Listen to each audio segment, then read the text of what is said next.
Hey everyone, this is Sherry with Home Comfort and Love, and I'm going to show you today how to make my favorite pie crust. This recipe has been around for years and years. In fact, my mother made it for many years before I even started cooking. But it's one of those oldies but goodies, and honestly, I've never found another pie crust recipe that I like better. This one is flaky, but yet it's stiff enough that it will hold together and it won't crumble on you.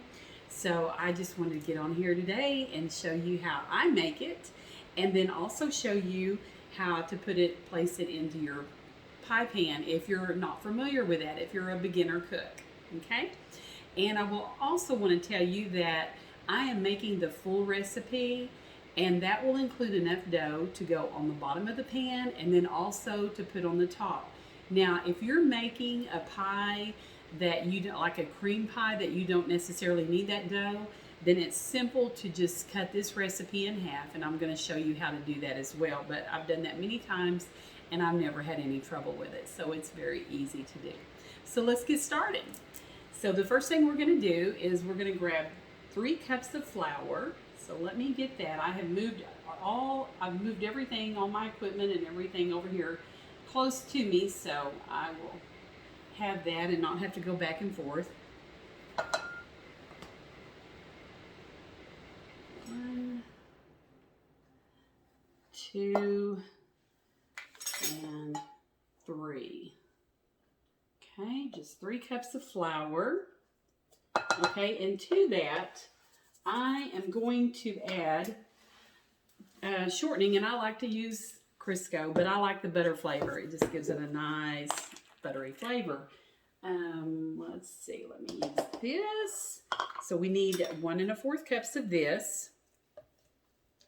And again, if you were just wanting to do the bottom crust, this would be so easy to divide in half. So that would not be a problem. So 1 1/4. You know, I grew up cooking and always being in the kitchen with my mother and my grandmothers, and it was just second nature for me to always be wanting to learn how to cook and how to make something. And so I love it. I grew up just loving being in the kitchen and always learning something new. And I still love that. And I hope that's something I can pass on to my granddaughters.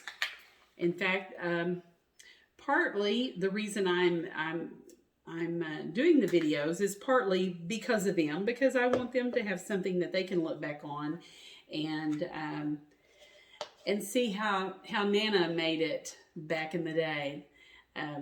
You know, there's many times when I wished I had my grandmother's recipes, and you know, that was a different time back then, and didn't get any.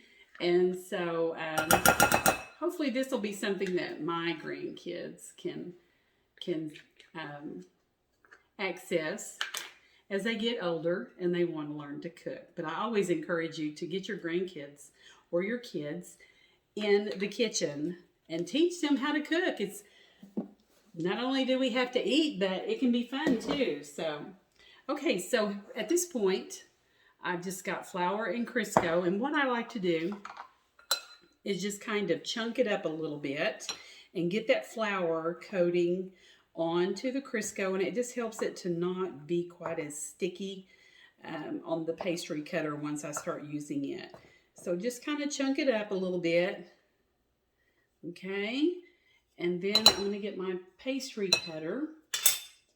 What I'm doing with this is we're just cutting this until it becomes little small crumbles. You just want very small, fine crumbles. So this is how I do this. I just continually move the bowl, and I'm kind of starting on the back end and kind of pushing it forward. So instead of coming straight down, I'm kind of back in the back and just pushing it forward. And then that tends to cut those pieces and make them smaller. And then as I'm turning the bowl, I'm pulling in the flour that you see around the edges. It's not hard, and you know, your technique may be just a little different than mine, and that's fine.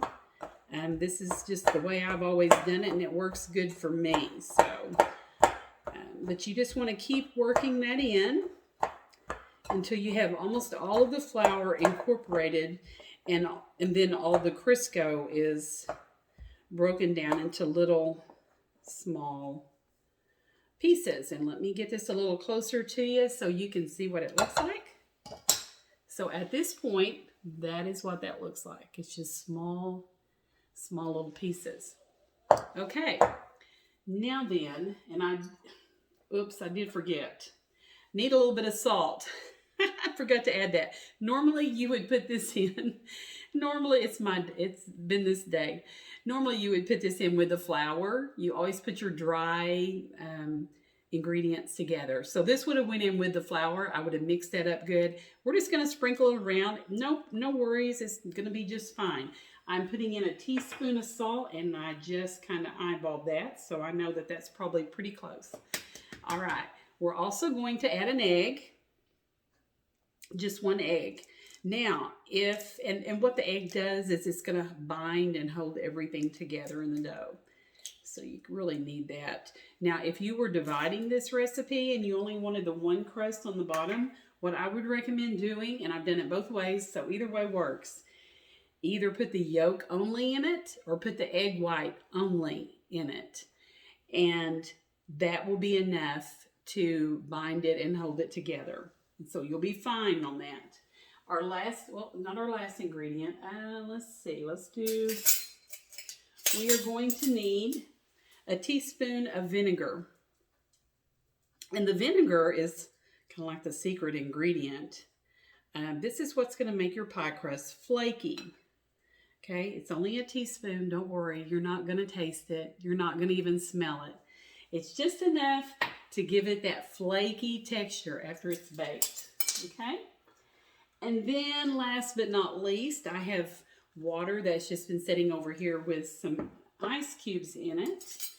And that's one of the things you really need to pay attention to. All your ingredients need to be cold, okay? If you have something warm, if your Crisco is warm and real thin, it's not going to hold the dough together well. Also, your water, it needs to be ice cold.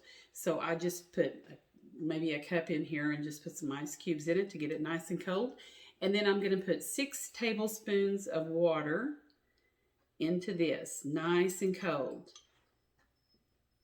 And the coldness of it will help bind the dough and keep it bound together. Okay, you just got to have that, because if you don't, then in the oven, you'll start noticing it sliding down your pie pan. I think that was 6. I'm terrible about talking and trying to count at the same time, but if it's not, I'll be able to tell once I start mixing it together. So just kind of mixing this by hand, just a little. We don't want to overmix, but we want to get this all worked in. And then I think what I'm going to do, I was going to put that in the mixer, but you know what? I think I'm just going to leave it here and I'm going to put just a little bit more water in it. It seems like it's going to be a little dry, so I think I was maybe off one. And so just going to keep mixing this by hand. You can even use your fingers. That's perfectly fine. That usually works really good. And we're just going to mix this together. Now, normally, as I mentioned earlier, I do usually put this in the mixer, but I just wanted to show you how to cut in the Crisco, the shortening, with the flour. So that was the main reason I did it this way today. Don't be afraid once you get this all mixed up and something is, see how this looks just a little crumbly? You know, I'm going to add just a little bit more water. And this is going to be a little bit more than what the 6 tablespoons were, of course. You have to eyeball it. You want it to stick together. And I honestly like my pie crust to be just a little bit on the wet side. And here's why. Once you roll it out, your pie crust dough is going to pick up flour that's on the counter, on the once you roll it out. And so you want it to be slightly wet. You want it to be able to stick together pretty easily. And I'm just going to use my fingers so you're not having to watch me quite so long. Okay, it's coming together. So that little bit of extra, and I could even get away with just a little bit more liquid. It's not going to hurt it. You don't want it soupy, but yet you want it just a little, you don't want it dry. You don't want it dry and crumbly. See how that's holding together nicely? And I'll give you a close-up of that. So that's what you're looking for. You want that consistency that it's just kind of, it just feels like a real smooth, satiny feel to it. And it's a little wet, okay? Because like I said, once we put it on the table here, it's going to pick up some more flour. Okay, so our next step, and I just realized I didn't get my rolling pin, so I'll have to go get it. Oh, it's hard to get everything in the kitchen all together, but that's okay. No problem. Let me move some of this back just a little. Okay, so let me pull this down where y'all can see. If I don't drop this. Okay, so I've got the flour all here on my counter, and I have a granite countertop, and that's what I use to roll out my dough.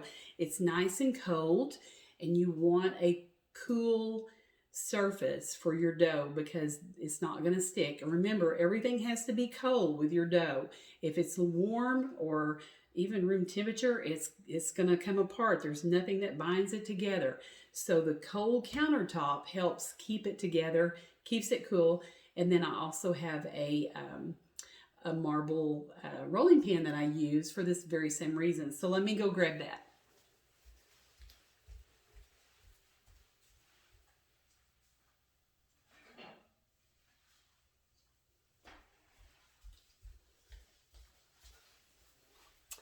Now, any rolling pin that you have will be perfectly fine, but you just want to make sure that you flour. If you have a wooden rolling pin, that's fine.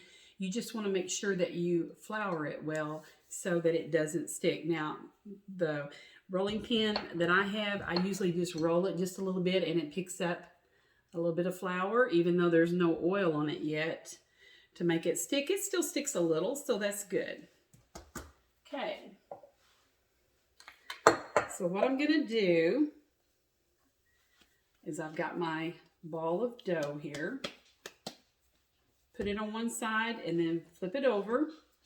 In fact, I'm probably going to sprinkle just a little more flour on it because we don't want it to stick. Make sure that you have plenty of flour here on your board because once you start rolling it out, it's taking that flour with it.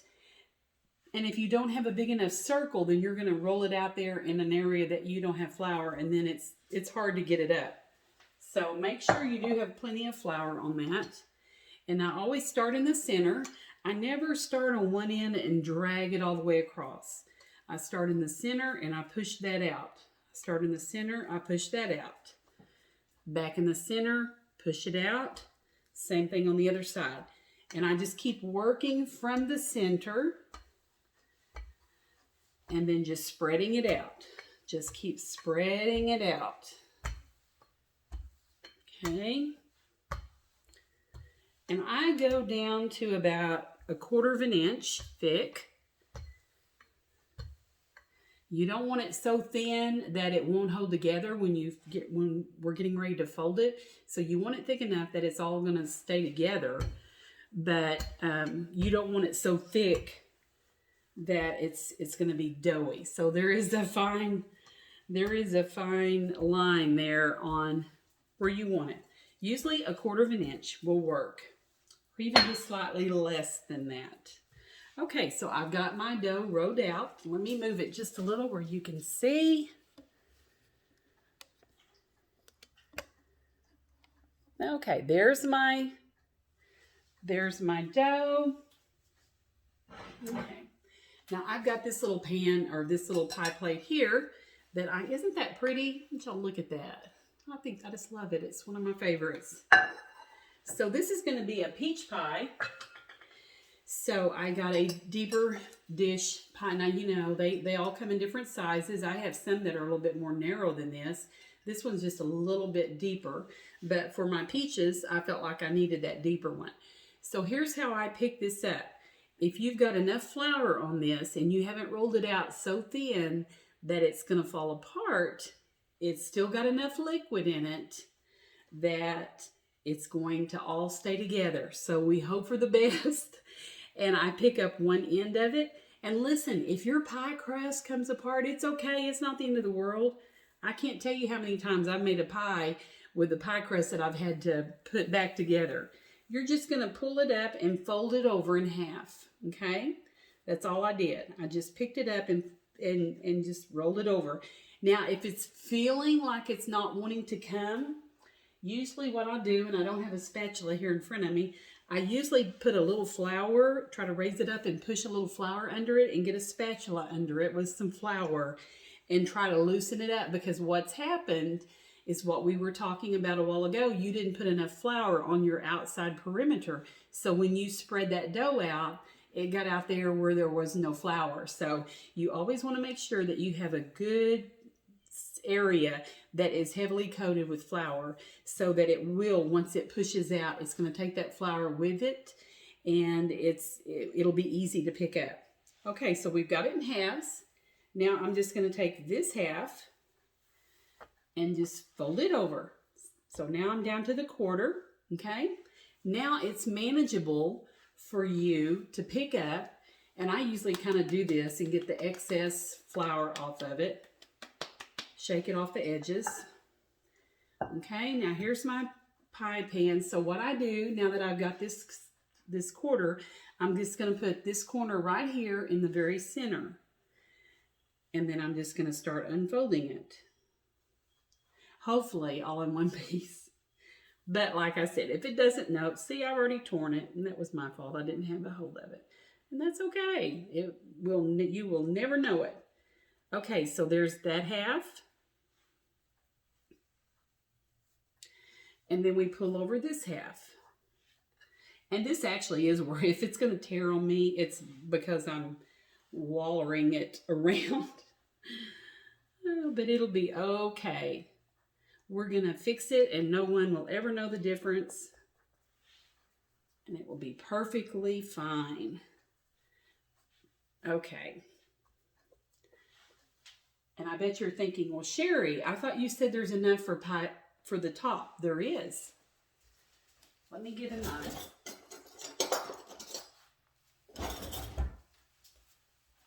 So here's what I do.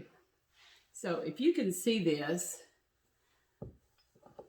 okay, right here, see where this tore? This is no problem at all. We're just going to push that gently in there, and and you don't want these big sections of real thick dough. So you just use your finger and just keep pushing it out, and it's going to work its way up.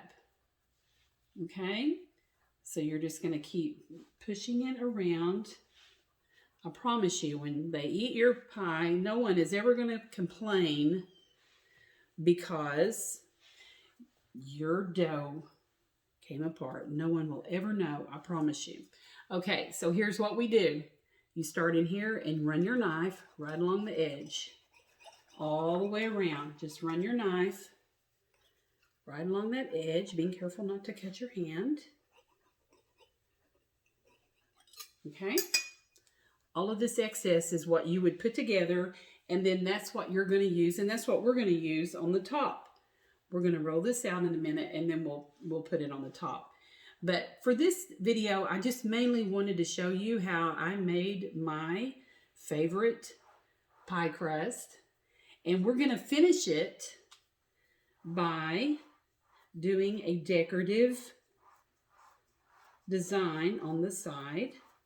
And see, I'm just pressing, I'm just turning it and pressing it, making sure that it's up against the sides.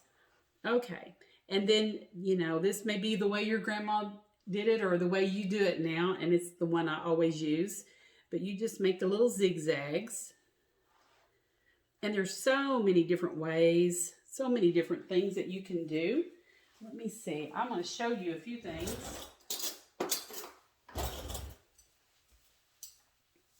You can use a spoon. Let me get this together. And you can take the spoon and just make little indentions on the side of it. If you don't want to turn it in, it's not my prettiest design, but you get the idea. Or, let's go over here. And you can make little cuts about 1/2 inch.